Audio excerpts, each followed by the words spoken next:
अलीपुर ऐसे लगा कि आनन फानन डूब गया। 80% जो इलाका है अलीपुर का वो डूब चुका है। लोगों की फसलें तबाह हो गई हैं और लोगों को बिल्कुल आइडिया नहीं था कि यहाँ पे भी पानी आएगा। जैसे जलालपुर पीर वालों के साथ धोखा हुआ, उन्हें बिल्कुल समझ नहीं आई। लाखों अफराद वहां पे पानी के अंदर फंस गए।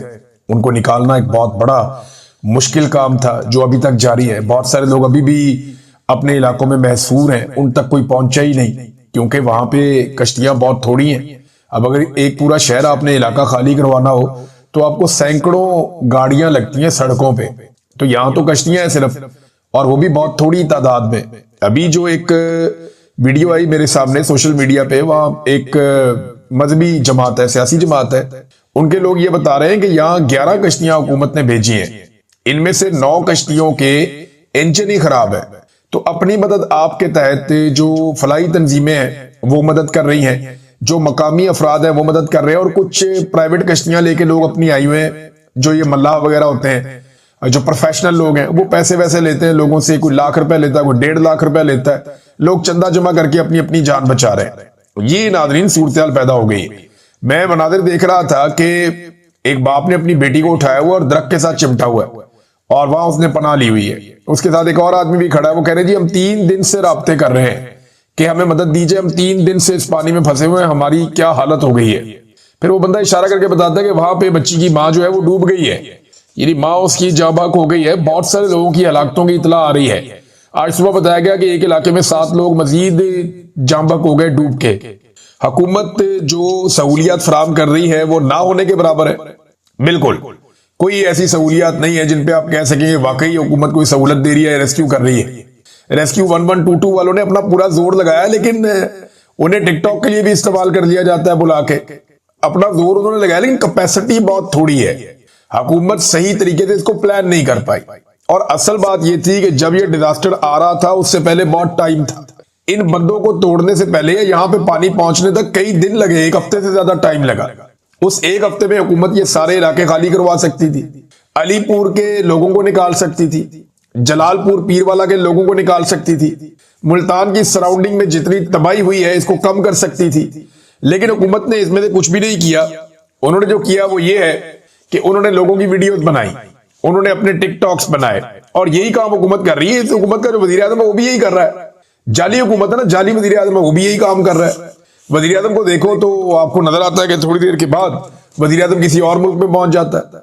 अभी कतर के दौरे पे निकल गए हैं कि जनाब वहां पे इसराइल ने एक मिसाइल जो है वो दागा है, तो ये कतर पहुंच गए। भाई ईरान के ऊपर इतना अटैक किया अमेरिका ने और इसराइल ने, वहां पे तो आप नहीं गए तारीख जैती के लिए, लेकिन आप वहां पहुंच गए कतर में। अफगानिस्तान आप नहीं गए, जहां से पैसे आते रहे इनको यहाँ फटाफट पहुंचते हैं। आपको पता है कतरियों के इनके पुराने ताल्लुकात हैं, तो वहां फौरन ये पहुंच गए हैं बूट पॉलिश करने के लिए। जनाब हम आ गए, हुक्म करें, करना क्या है, हम किराए की फौज है, किराए के लोग हैं, बताओ किससे लड़ना, क्या करना है। तो वजीर आजम आपके वहां पे भी पहुंच गए, कतर में भी, और इससे पहले भी आप देख रहे हैं। और अटकेलियां कर रहे हैं बाहर, जो इनके साथ फॉरेन डिग्निटीज मिलती हैं, वो भी एक वीडियो आई हुई है, उसके हाथ के साथ अपना हाथ टच कर रहा है कि किसी तरह मैं इसका हाथ पकड़ लूं और हाथ पकड़ के एक अच्छा टिकटॉक मेरा बन जाए और फील आए जैसे कि बड़ी सारी एक जैती है, दुनिया मेरे से बहुत प्यार करती है। ये जबरदस्ती मिलने वाला वजीर आजम है। जो इसकी तरफ हाथ बढ़ाता है उसके गले लग जाते हैं जबरदस्ती, और वीडियो बना लेते हैं, ऊंची ऊंची हंसते हैं, कहके लगाते हैं, हा हा हा हा। ये क्या चल रहा है? ये वजीर आजम है, जोकर है। क्यों आपने पाकिस्तान के साथ ऐसा मजाक किया? वो कॉन्फिडेंस ही नहीं है। वो यानी जो इमरान खान का एक ऑरा था, जो इमरान खान का एक कद था, जो इमरान खान दिखता था, जैसे वो लोगों को मिलता था, जैसे लोग उसे प्रोटोकॉल देते थे, अब उस एहसास कमतरी से निकलने के लिए होची हरकतें की जा रही हैं। और ये मिलिट्री एस्टेब्लिशमेंट ने पाकिस्तान में मुसल्लत किया और उनकी अपनी हरकतें भी ऐसी हैं बेचारों की। तो इमरान खान बनने के चक्कर में ना ये सारे पागल बनते जा रहे हैं, और वो दिखाई भी दे रहा है। मुल्क में सैलाब आया हुआ है, इनके सैर सपाटे खत्म नहीं हो रहे। भाई इस वक्त तो आपके पास टाइम ही नहीं होना चाहिए। सैलाब में फंसे हुए लोगों का ख्याल रखने के अलावा आपके पास करने के लिए कोई काम और होना ही नहीं चाहिए।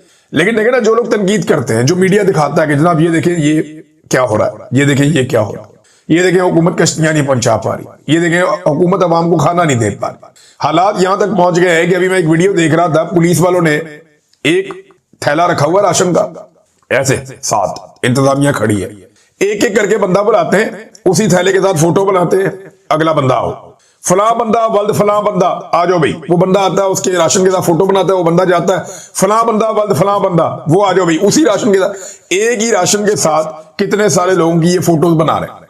जरा उन लोगों की ना आंखों को आप क्लोज करके देखें उस वीडियो में। उनकी आंखें झुकी हुई है, चेहरों पे शर्मिंदगी और मायूसी है, लेकिन उनके बच्चे भूखे हैं ना, वो मजबूर है बेचारे। वो तस्वीर भी खिंचाएंगे, चाहे उन्हें 2 किलो 4 किलो चीज मिलेगी वो लेकर घर जाएंगे। बच्चे भूखे हैं, काम मिल नहीं रहा, मजदूरी कहीं पे है नहीं, खेत डूब गया है, मवेशियों का कोई पता नहीं चल रहा, खानदान वाले कौन कहां पे है कुछ पता नहीं है, बैंक सारे के सारे सूरत हाल सारी। वो बेचारे, ये तो बैंकों में कभी इन्होंने अकाउंट भी नहीं खोला, गरीब लोग हैं, कहां जाएंगे वो बेचारे। इनकी मजबूरी से ये फायदा उठा रहे हैं, घर में दाने इनके है नहीं, घर भी डूब गए, सड़कों पे आकर बैठे हुए हैं। अब उनकी पहले बेइज्जती करते हैं, उसके बाद इनको राशन देते हैं थोड़ा सा। यानी इनकी मजबूरियों को इस्तेमाल कर रहे हैं अपनी सियासत के लिए, अपनी नौकरी चमकाने के लिए, अपने नंबर बढ़ाने के लिए, लेकिन अवाम इनको बताएगी। और जो लोग ये चीजें दिखाते हैं ना मीडिया पे, मीडिया दो बल दिखाते ही नहीं है।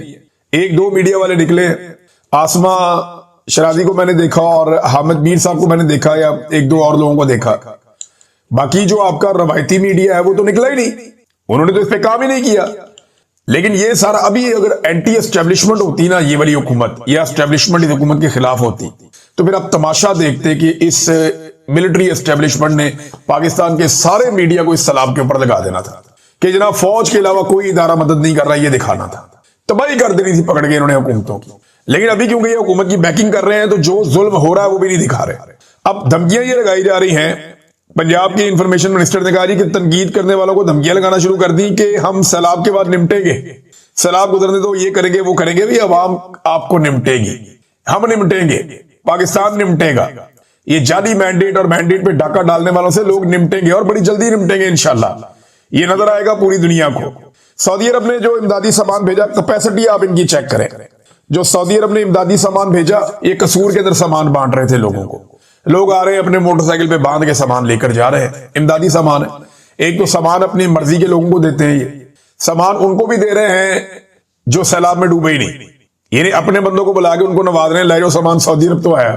उन्होंने सैलाब मुतासिरीन के लिए ज़कात और खैरात भेजी है, ये वो ज़कात और खैरात अपने चाहने वालों को दे रहे हैं, अपने बंदों में बांट रहे हैं। नंबर 1 तो ये शिकायत आई। दूसरी शिकायत ये आई कि सऊदी अरब के सामान के साथ सोलर की प्लेटें और निजाम था, जिनके जरिए से ये लोग आर्जी तौर पे अपनी बिजली पैदा कर सकते हैं, या मुस्तकिल नौयत भी वो लगा रहा है तो ठीक है, तो बड़ी अच्छी सोलर प्लेटें हैं। तो पता नहीं इनके मुंह में पानी आ गया, उस सोलर प्लेटें साथ दे ही नहीं रहे, वो अलहदा गोदाम में छुपा के रखी हुई है, और वहां से लोगों ने वीडियो बनाकर इन्हें एक्सपोज कर दिया। अब ये नाज़रीन खाली पंजाब की नहीं सूरत हाल, सिंध में भी ऐसे ही है। सिंध में जो भी सिंध हुकूमत ने अरबों रुपए लगा के मंसूबे बनाए ना, वो सारे मंसूबे एक एक करके बिलावल के हक में बैठते जा रहे हैं। जैसे मिलिट्री एस्टेब्लिशमेंट इनके मुखालिफ खड़े होने वाले उम्मीदवारों को इलेक्शन में बिठा देती है ना, कि ये बिलावल के हक में खड़ा बैठाओ, वो भी खड़ा है उसको भी बैठाओ, वो खड़ा है उसको भी बैठाओ, वो पीटीआई वाला नहीं बैठ रहा नायल करो, फला नहीं बैठ रहा बैठाओ। इनको सारों को बिला मुकाबला करवाती है मिलिट्री एस्टेब्लिशमेंट। बिलावल की बहन को इलेक्शन लड़वाया, सारे ही बैठा दिए, वो बेचारा अभी तक केस लेके फिरता रहता है, पीटीआई वाला जो था एमएनए का उम्मीदवार, सारे बैठा के बिला मुकाबला करा के लाके हलफ करवा दिया कि लो ये बिलावल की बहन है, इसको तो इलेक्शन लड़ ही नहीं सकता इसके खिलाफ कोई। तो इसी तरह जैसे उम्मीदवार बैठाए जाते हैं, वैसे ही प्रोजेक्ट भी बैठ रहे हैं। गुज़िश्ता चंद महीनों में बिलावल ने जिन मंसूबों का इफ्तिताह किया ना, लगभग 70 अरब रुपए के मंसूबे, वो एक बारिश में बैठ गए। कल मैंने आपको हाईवे दिखाई थी, वो जो शाहराह भुट्टो, वो देखे कैसी बैठी है, बेड़ा गर्क हो गया उसका एक बारिश में। उसके बाद जनाब ये एक और नदी है, ये भी बैठ गई है, वो कैनाल भी बैठ गई जो हब कैनाल है। तो बेड़ा गर्क सिंध में भी यही है, पंजाब में तो ये है, नालायकी है, नकम्मापन है, एक अजीबोगरीब टिकटॉक हुकूमत है। सिंध में भी यही है। और जब बिलावल से सवाल करो तो वो रोने वाला मुंह बना देता है, सहाफियों को मुंह चढ़ाना शुरू कर देता है, आंसू निकाल के रोने वाला मुंह बना के। तो बहुत ही अजीब है, ऐसा लगता है कार्टून चल रहे हैं पाकिस्तान में, कोई हुकूमत नहीं चल रही। इतने बेवकूफ लोग और इतने गैर जिम्मेदार लोग, इतनी बचकाना हरकतें ये अब होती हुई देख रहे हैं, अपनी आंखों से देख रहे हैं, और मिलिट्री एस्टेब्लिशमेंट इसमें खुश है। देखिए अगर कोई काम कर रहा है ना इस वक्त सैलाबज़दा इलाकों में, मैं सीरियसली आपको बताऊं, ये मरकजी मुस्लिम लीग नाम की एक जमात है, ये मजहबी सियासी जमात है। मैंने इनके लोगों के बारे में जहां से सुनी है तारीफ ही सुनी। सब लोग कह रहे हैं कि यार इन्होंने जितनी जानें बचाई है ना, उसका 10% भी पंजाब हुकूमत नहीं कर पाई।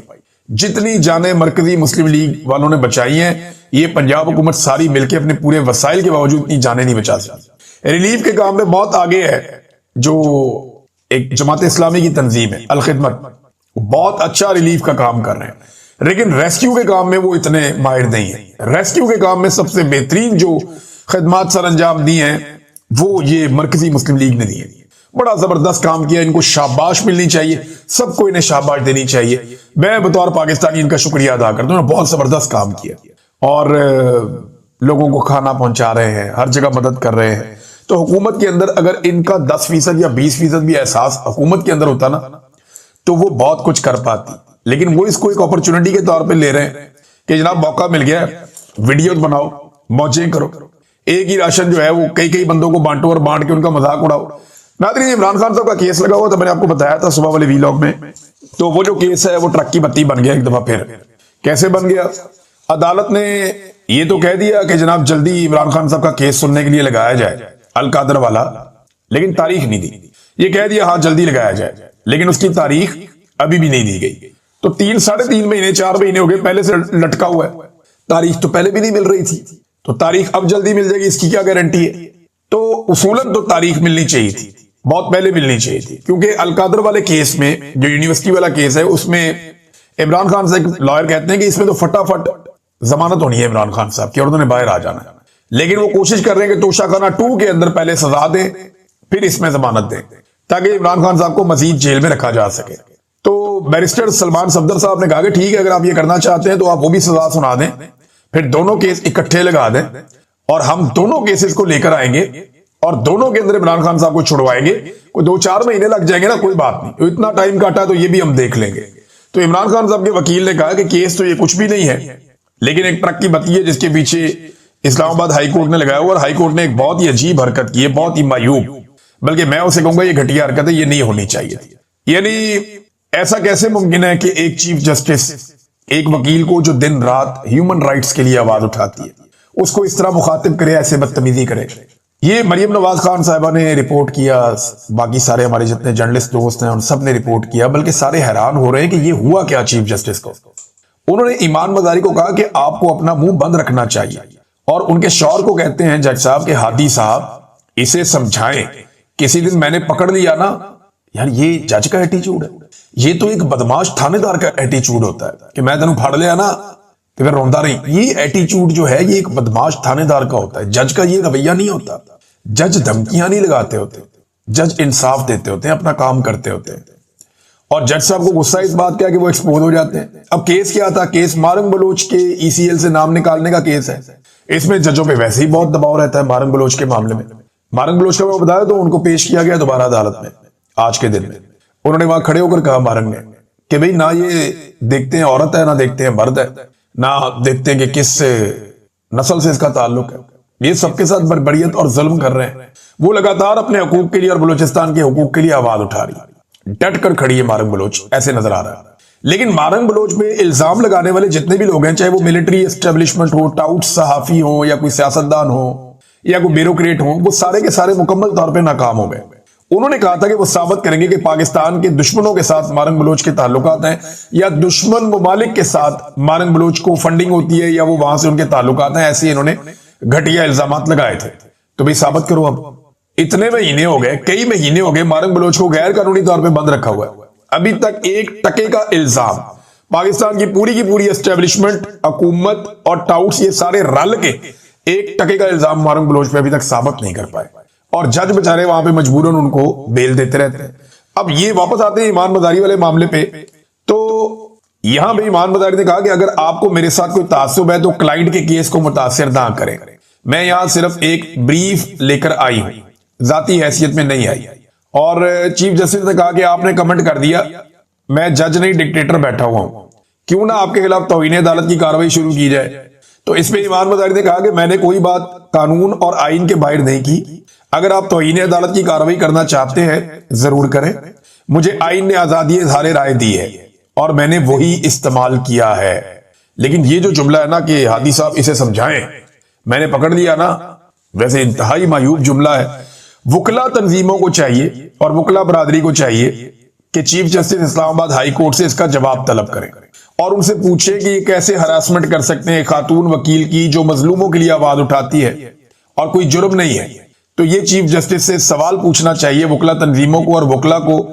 और मैं तो कहता हूं कि अगर कोई फोरम ऐसा है जहां पे ये केस किया जा सकता है तो ईमान मजारी को ये केस करना चाहिए और ये आवाज उठानी चाहिए। वो दूसरों के लिए आवाज उठाती है, ये भी उठाएं कि मुझे भरी अदालत के अंदर चीफ जस्टिस ने धमकाया है और बताएं कि मैंने इससे हरासमेंट फील की है और ये ज्यादती है। नादरीन, इमरान खान साहब वाले केस में अलीमा खानम ने हाई कोर्ट के बाहर बातचीत भी की है।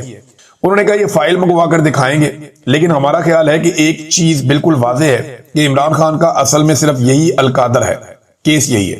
अगर इसमें जमानत हो जाए तो बरियत भी हो सकती है, बाहर आ सकते हैं और इमरान खान आज या जब भी ये सुने जाएंगे तो रिहा हो सकते हैं। लेकिन जो स्क्रिप्ट बनाया गया है वो ये है कि तोशाखाना केस में जल्दी जल्दी सजा दिलवाई जाए और जब सजा हो जाएगी तो फिर इसमें जमानत दे दी जाएगी। ये वही बात है जो मैं आपको काफी अरसे से कह रहा हूं। ये बात आप सबको भी समझ आ रही होगी और हमें भी समझ आ रही है, लेकिन ये इंसाफ नहीं है और इंसाफ के तकाजे पूरे नहीं हो रहे। एक और केस है जो 25 अप्रैल से लगा हुआ है, जिसकी आज सलमान सफदर ने बात की थी, वो है तोशाखाना 2। देखिए तोशाखाना 2 क्या होता है। तोशाखाना का इमरान खान पे एक केस बना, सारा कुछ आ गया तो केस फैसला हो गया। अब ये तोशाखाना 2 बना लिया, कल आप तोशाखाना 3 बना लें, फिर 4 बना लें। इस तरह तो एक आदमी आप 1000 साल तक अंदर रख सकते हैं। भाई अभी ये जो अनवारुल हक काकड़ देकर गया तोशाखाना के तोहफे, वो कहां गए?